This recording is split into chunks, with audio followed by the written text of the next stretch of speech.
Saludos y bendiciones a todos nuestros hermanos del canal Aprendiendo de Jesús. Es un placer nuevamente encontrarnos para estudiar la palabra del Señor. En este caso, el resumen de nuestra lección número 12, la fe del pacto.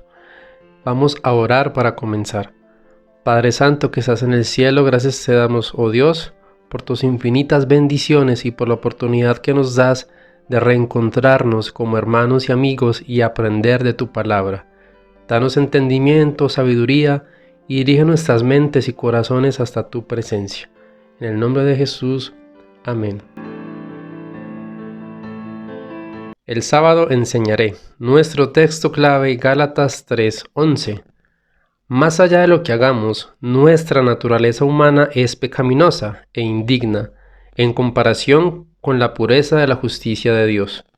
Al aceptar la muerte sustitutiva de Cristo en nuestro favor mediante el pacto, podemos ser dignos ante los ojos de Dios. Y por más que Dios nos purifique, nos cambie, nos moldee hasta llegar a reflejar su imagen, siempre debemos tener a Jesús como nuestro perfecto sustituto. Esta es la esencia del Evangelio y nuestra gran esperanza, nuestra esperanza del pacto.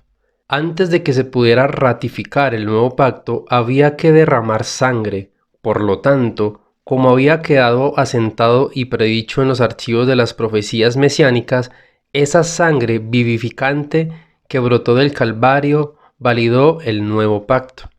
Reflexiones del Calvario. Definidamente necesitamos que la gracia divina nos purifique, que nos libre de la presunción y de la pecaminosidad inherentes que, aunque prácticamente forman parte de nosotros, no necesitan dominarnos.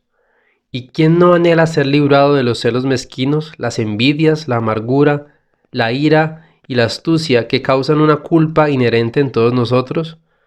Todo esto y más es lo que Dios hará por su pueblo del pacto, si tan solo cumplen el pacto y descansan en él y en sus promesas. Su situación es ciertamente seria. No pueden limpiarse a sí mismos del pecado, Proverbios 29, y ninguna obra de la ley los capacitará jamás para comparecer ante Dios justificados. Podemos apoyarnos en Romanos 3:20 y Gálatas 2:16. De ahí que la expiación para lograr en favor de los pecadores lo que debía hacerse era necesario que la hiciera otra persona en favor de ellos. Cristo es completamente abnegado, incluso en la muerte. Él es el medio para que regresemos a Dios. A través de Él tenemos acceso al Padre. Efesios 2:18. Un acceso del que hemos de apropiarnos por la fe en Él, a quien Dios lo ofreció como un sacrificio de expiación que se recibe por la fe en su sangre. Romanos 3:25. La fe de Abraham, primera parte. Qué asombroso que el Antiguo Testamento, a menudo considerado el máximo ejemplo en lo que al legalismo respecta, en realidad sea la máxima expresión de la promesa del pacto de salvación por fe. En Génesis 15:16 podemos ver esto en el famoso versículo: y creyó a Jehová, y le fue contado por justicia. Esto, por supuesto, hablando de Abraham. Todavía no había sido llamado Abraham. El hebreo es claro: Abraham creyó en el Señor, es decir, no solo creía que existía, sino además creyó en sus promesas, incluso en las que parecían imposibles, como que algún día sería el padre de alguna gran nación. ¿Y qué decir de otras promesas de Dios que parecen imposibles? Como por ejemplo que nosotros, siendo pecadores, podemos ser considerados justos e incluso ser justificados a la vista de Dios, hablando de creer en lo imposible. La fe de Abraham, segunda parte. La fe se come el maná y no deja ni un bocado para que se críen gusanos. La fe de Abraham logró llevar filas de camellos y rebaños de ovejas de Harán a Canaán. Era una fe que podía clavar la estaca de la tienda en un suelo extraño o enrollar la lona. Es una fe práctica, activa, viva, de entre semana y de todos los días. Hablaré de manera muy amplia y sencilla y diré que necesitamos una fe de pan y queso. Una fe que crea que Dios, que alimenta a los cuervos, nos enviará nuestro pan de cada día, una fe que no viva en el ámbito de la ficción. Descansemos en las promesas. ¿Cómo puede la deidad arriesgar tanto en favor de la humanidad? ¿Cómo puede Dios declarar la plenitud o perfección de gente que, aunque esté en proceso, no la ha alcanzado totalmente? ¿Cómo puede declarar que gente que por naturaleza es inaceptable sea aceptada?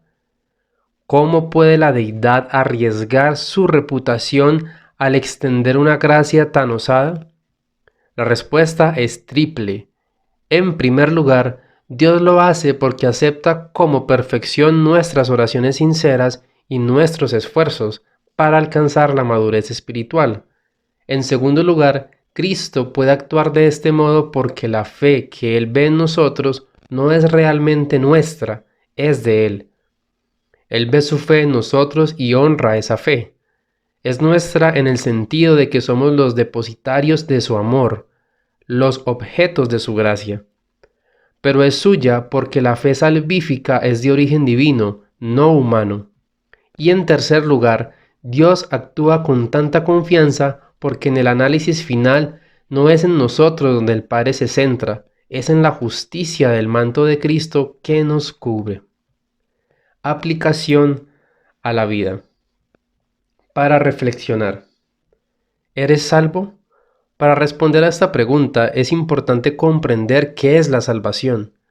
La salvación es un sustantivo que sugiere acción.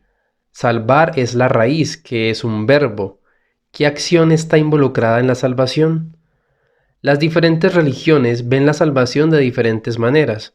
Los bautistas sitúan la salvación en el pasado. Es un evento que tuvo lugar en la cruz. Todos los pecados fueron perdonados en ese momento. Los que creen en la predestinación sitúan la salvación en el Santo Concilio, donde ciertas personas fueron designadas para salvarse o perderse. Los católicos romanos ubican la salvación en el futuro, después de que una persona que ha muerto, creyendo en Jesús, se purifica en el purgatorio. Estos son puntos de vista puntuales de la salvación, lo que significa que la salvación tiene un lugar en un momento determinado. Sin embargo, los adventistas del séptimo día tienen una visión lineal de la salvación. La salvación tiene pasado, presente y futuro. Es un proceso, una serie de actos divinos y respuestas humanas. Dios sabía desde el principio que Adán y Eva lo rechazarían. Los creó con libre albedrío, la capacidad de elegir entre el bien y el mal. Asumió la responsabilidad de rectificar el pecado que ellos habían introducido. Jesús dio un paso adelante y dijo: experimentaré la segunda muerte en lugar de ellos. Dios estableció un pacto con su pueblo y nunca cambió sus condiciones. Todas las interacciones entre Dios y su pueblo quedaron establecidas en el pacto. Dios ilustró el plan de salvación mediante los servicios del santuario y finalmente lo complementó mediante el sacrificio de Jesús. La contribución más importante que podemos dar al mundo en este momento es compartir con otros quién es Jesús, lo que hizo, lo que está haciendo y lo que hará.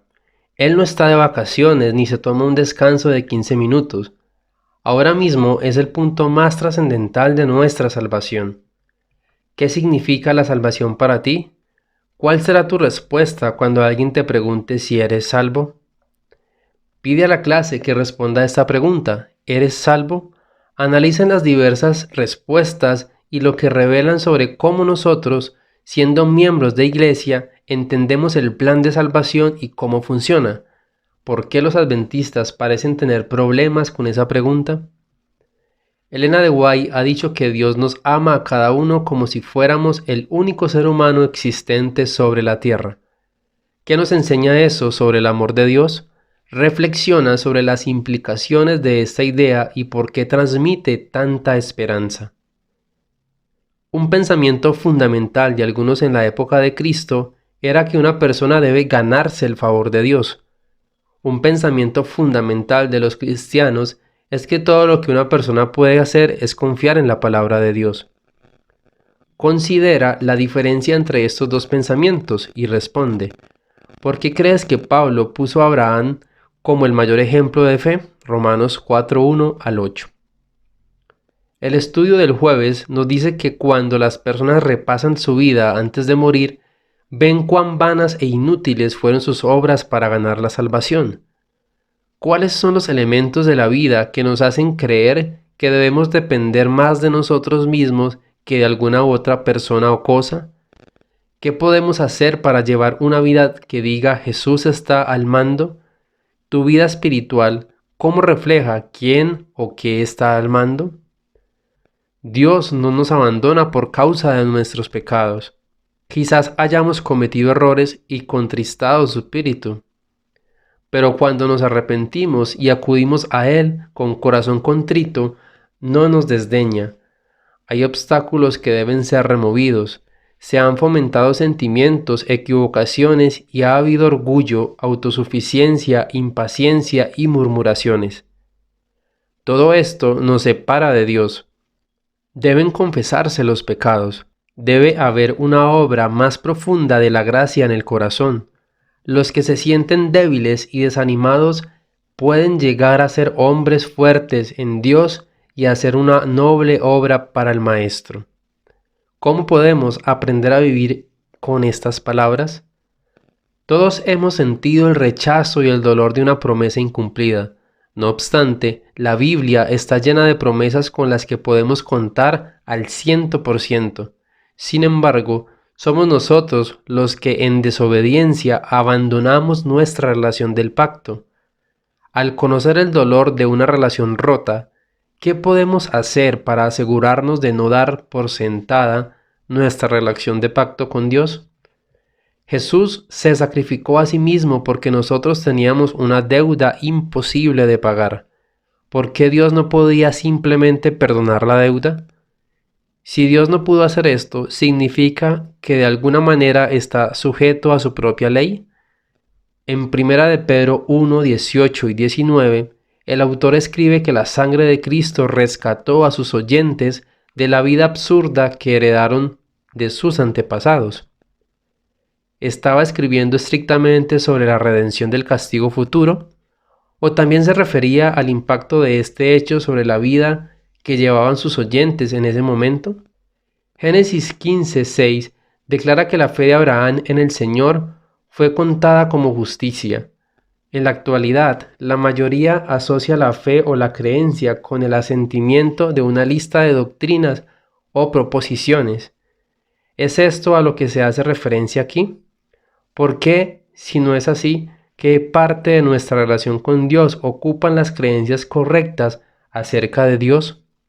Hemos llegado al final de nuestro resumen de la lección número 12, donde sin duda hemos aprendido enseñanzas fundamentales en el plan de salvación para cada uno de nosotros.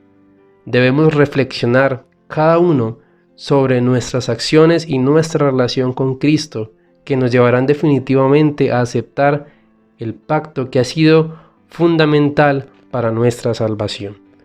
Vamos a orar para terminar. Gracias te damos, Señor, por la oportunidad que nos has permitido tener de aprender de tu palabra nuevamente. Que podamos tener presente que nuestra salvación es algo que nos has otorgado por medio de la gracia y que deseas de todo corazón que nuestra parte de aceptarla, de obedecerte, sea efectuada para que podamos ser salvos por la eternidad. Ayúdanos, oh Dios, a que podamos cada día reflexionar en estas palabras, que no quitemos de nuestra mente cada uno de los preceptos que hemos aprendido y que podamos, oh Dios, tener presente de que si seguimos en este camino aferrados de tu mano, podremos ser salvos por medio de tu poder. En el nombre de Cristo Jesús, amén. Les invitamos a que puedan suscribirse a nuestro canal Aprendiendo de Jesús, que compartan estas enseñanzas con aquellos que quizás necesitan conocer un poco más de Jesús y de la salvación que se nos ha ofrecido. Dios te bendiga, es mi deseo en esta hora.